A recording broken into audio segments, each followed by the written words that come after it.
상포지구 특혜 논란에 대한 감사원의 감사 결과 발표 이후 파장이 커지고 있습니다.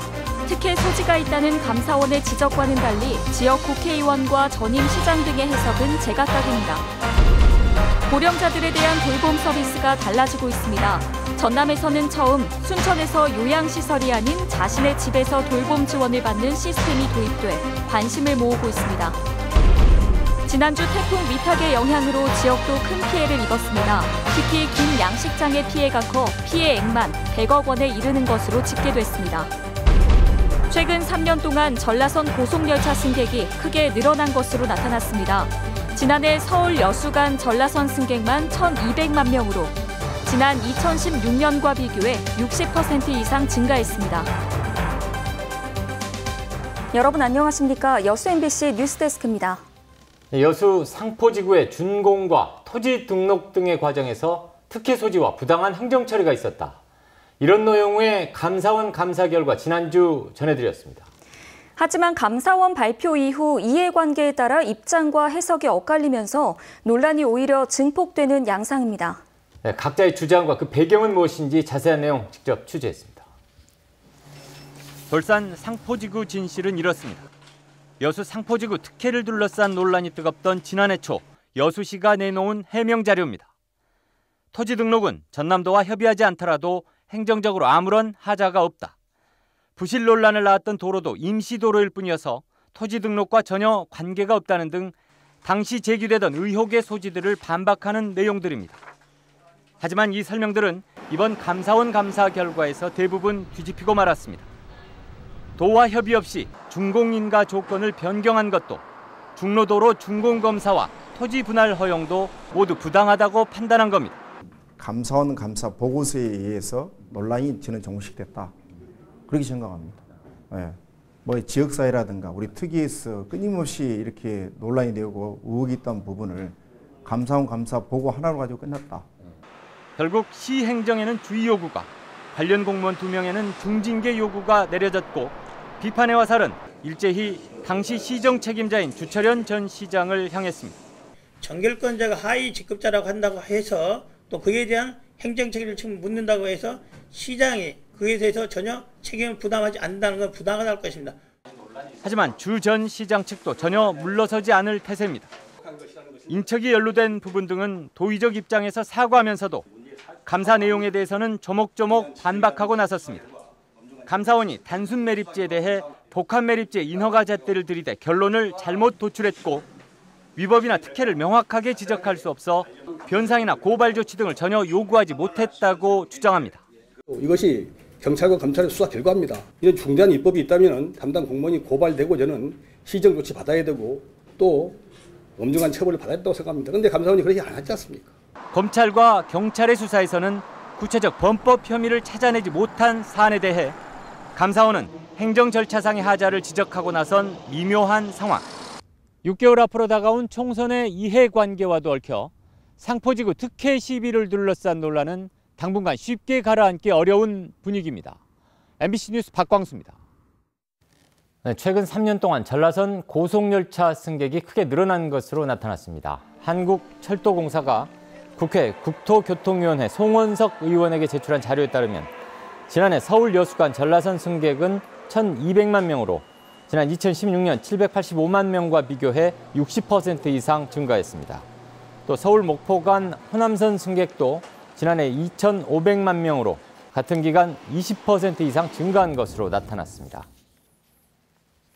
대기오염물질 측정치 조작 사건에 대한 국정감사 증인이 변경된 것을 두고 여수시 의회가 이용주 의원의 사과를 촉구했습니다. 여수시 의회 여수산단 실태파악 특별위원회는 최근 입장문을 통해 이용주 의원이 기업 대표들의 증인 출석을 스스로 뒤집은 것은 여수 시민의 기대와 신뢰를 저버린 행동이었다며 GS칼텍스 대표이사 등을 국감 증인에서 빼준 경위를 소상히 밝히고 여수 시민들에게 사과하라고 주장했습니다. 이에 앞서 이용주 의원은 지난 3일 자신의 SNS를 통해 항공권 발행 시점 등을 고려할 때 국감을 피하기 위한 허위 일정으로 판단하지 않았고 결정 권한을 가진 본사 사장이 출석하겠다고 약속해 증인 변경 요청을 받아준 것이라고 설명했습니다. 노인들이 편찮으시더라도 좀처럼 머무르기 싫어하는 곳이 바로 병원이죠. 그런데 어르신들을 병원이나 요양시설이 아닌 평소 살던 곳에서 돌봄 지원을 받을 수 있도록 한 통합 시스템이 순천에 도입됐습니다. 박민주 기자입니다. 순천 도심의 한 요양병원. 280여 명의 어르신들이 입원해 치료를 받고 있습니다. 장기 입원자 가운데 일부는 자신의 집에서 의료 지원을 받기를 희망하고 있습니다. 하지만 보호자 없이 되돌아가기는 쉽지 않습니다. 일부는 집에 돌아가고 싶은 분들이 계세요. 그 시스템이 필요하잖아요. 그런 시스템이 없기 때문에 못 돌아가는데 그거를 좀 사회에서 해줬으면 하는 바람이 있습니다. 이 같은 현실을 반영해 지역사회 통합돌봄 선도 사업이 출범했습니다. 전국 14군데 거점 가운데 도내에서는 순천시가 처음으로 선정됐습니다. 앞으로 2년간 42억 원이 투입돼 어르신들이 병원이나 대규모 요양시설이 아닌 평소 살던 곳에서 의료나 주거, 생활을 지원받게 됩니다.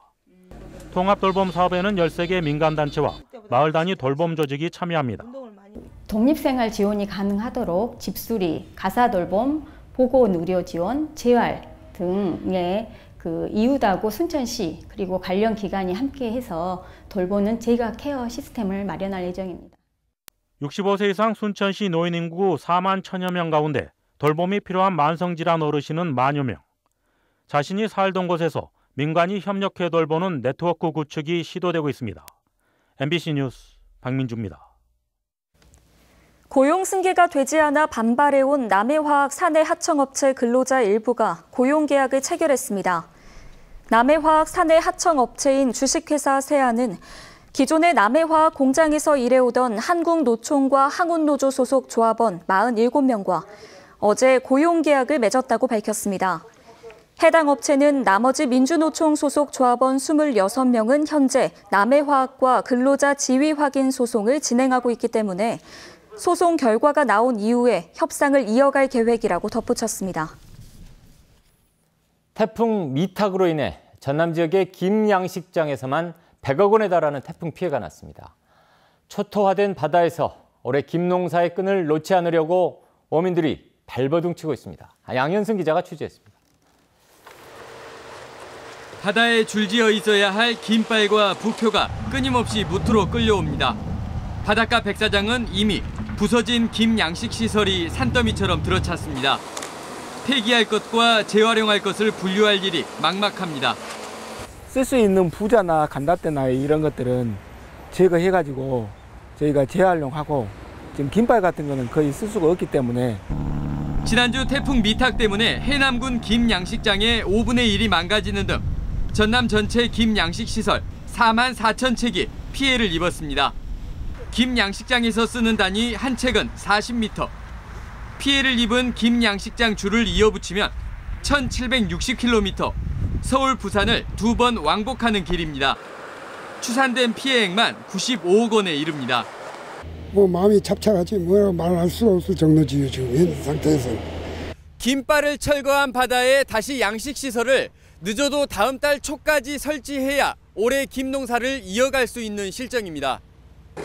다행히 아직 바다에 설치하지 않은 양식시설이 남아있고 김 양식시설 제조업체의 재고 물량도 다소 있는 것으로 확인됐습니다. 피해를 입었습니다만 저희들이 추가 참여를 통해서 생산에 차질이 없도록 적극 대응해 나가도록 하겠습니다. 전라남도는 일부 시설에서 첫 수확 시점이 늦어지긴 하지만 전체 김 생산량에는 큰 영향이 없을 것으로 내다봤습니다. MBC 뉴스 양현승입니다.